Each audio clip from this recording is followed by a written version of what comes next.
Alright, first I guess I should go over the list of ingredients for our bog today. So what I have here is I have chicken. That's probably 5 boneless, skinless thighs that have been cut into chunks. I got 12 ounces of beef kielbasa. Normally I would use a hot smoked sausage, but they didn't have it, so I went with the kielbasa. I've got 1 pound of Jimmy Dean hot sausage.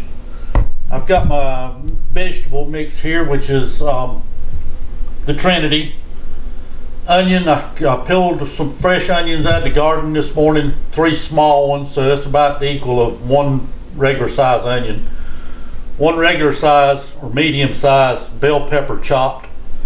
A couple of stalks of celery chopped, and a heaping tablespoon of minced garlic. Salt and pepper, rice, chicken broth. There you have it. Those are the ingredients that we need today, or that we'll be using today anyway.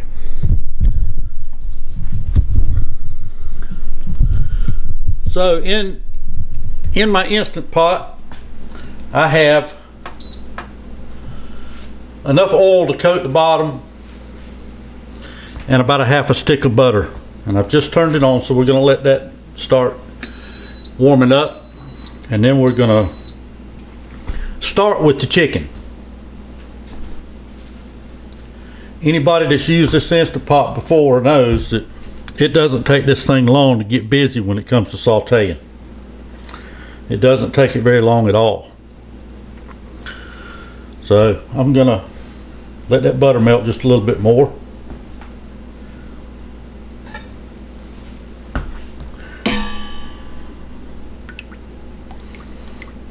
Get that all mixed in with that oil.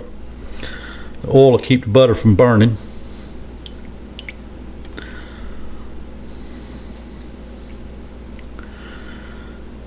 I did this a few weeks ago, and the only thing I did differently the last time was that I used the hot smoked sausage, but like I say, I couldn't get that today, so I'm going with the kielbasa. I'm pretty sure it'll be alright. And most folks, I'm using ground sausage in this also.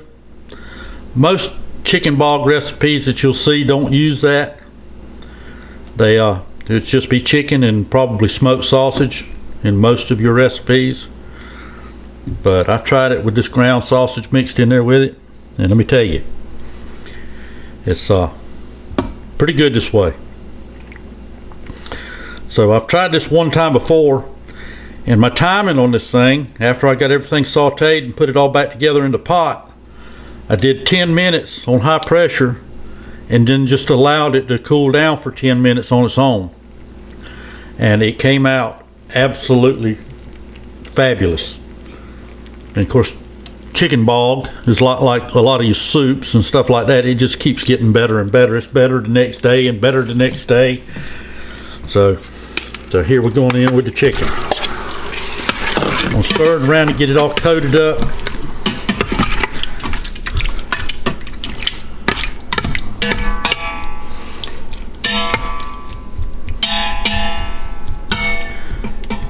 Get it spread out in there real good. I'm gonna hit it with just a little salt, not too much. Black pepper.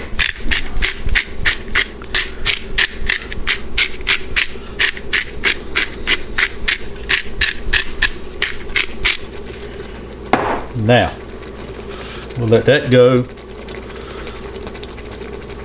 We're not going to try to fully cook it. We're just going to cook it until it's kind of not exactly browned up, but till you're not seeing much pink. Then we'll pull it out of here and we'll put the other stuff in there and get it like we want it before we put it all back together.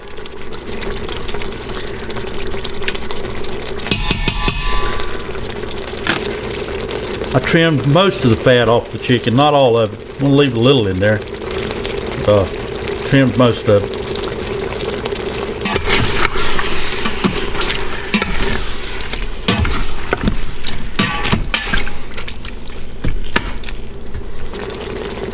This will feed a lot of people.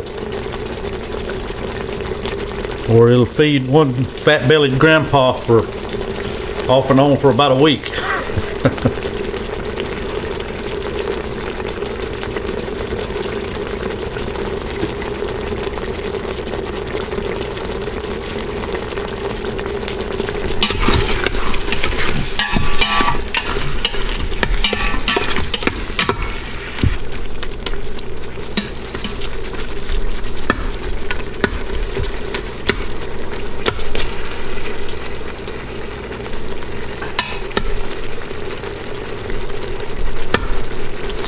Just looking to kind of get this chicken skinned over just a little bit.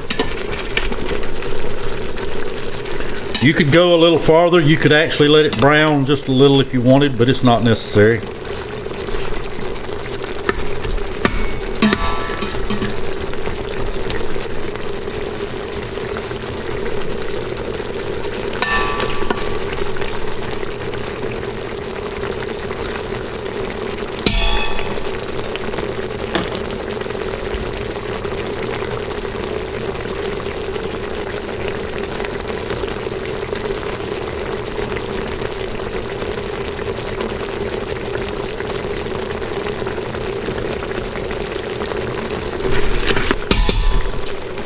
Alright, so that's good enough on that.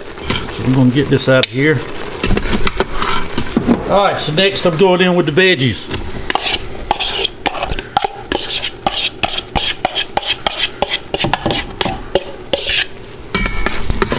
Stir them around and get them coated up real good.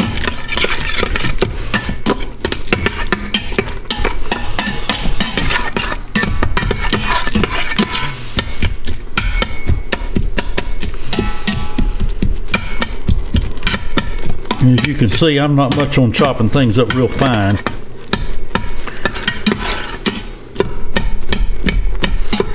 You can chop yours any way you want. Alright, we're going to hit that with just a little bit of salt. Not much. Black pepper.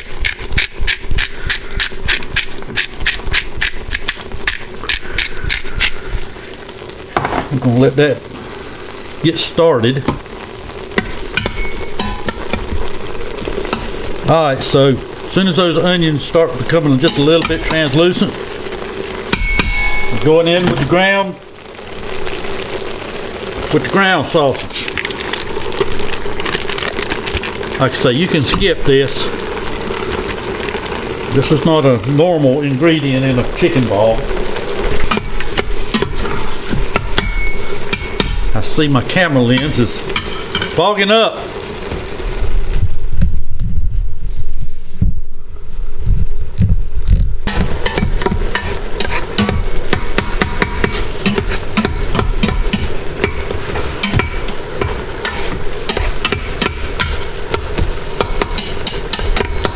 All right, now we're going in with the kielbasa.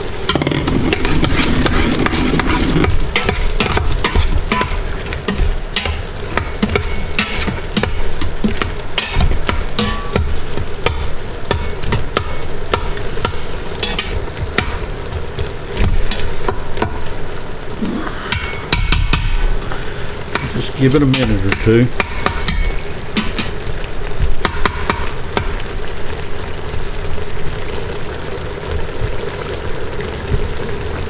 And you might be tempted to drain the fat off of this.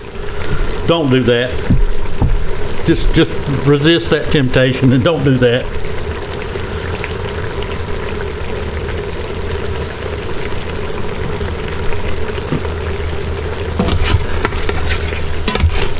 Not that much in there, but boy, it sure does something special for that rice.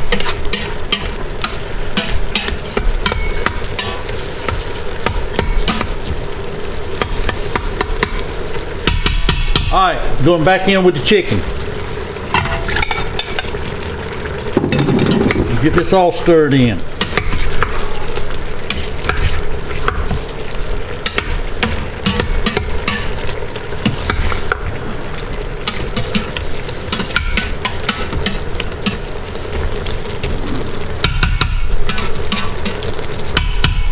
Alright,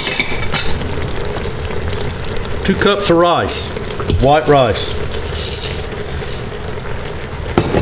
4 cups of chicken broth. I generally use organic, but you know how it is in the grocery store these days. You're kind of stuck at their mercy. You got to use what they got. So there was no organic, so I'm just using regular chicken broth, 4 cups. I add just a little bit more black pepper in there. And since that chicken broth has sodium in it, I'm not going to be adding any more salt. I'm going to stir this around just a little bit.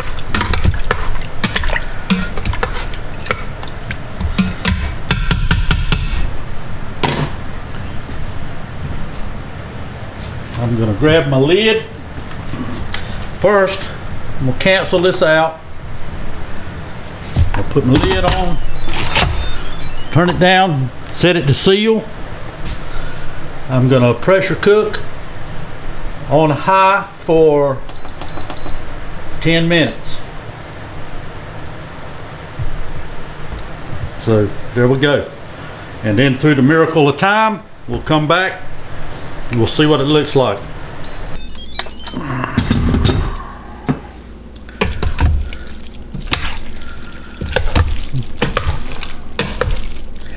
As you can see,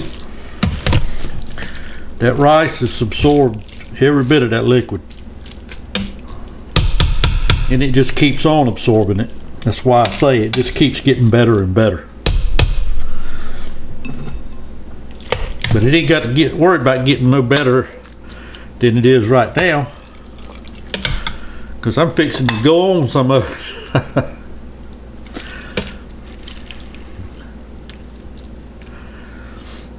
Fixing to go on some of it.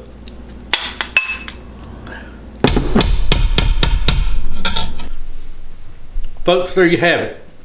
Simple, easy recipe. Takes just a few minutes to get everything prepped. The Instapot makes quick work of it all. Brings it together really good. I mean, that pressure cooker just really infuses all that flavor from that sausage, all those fats and everything into your chicken and your rice. And it is pretty dadgum tasty.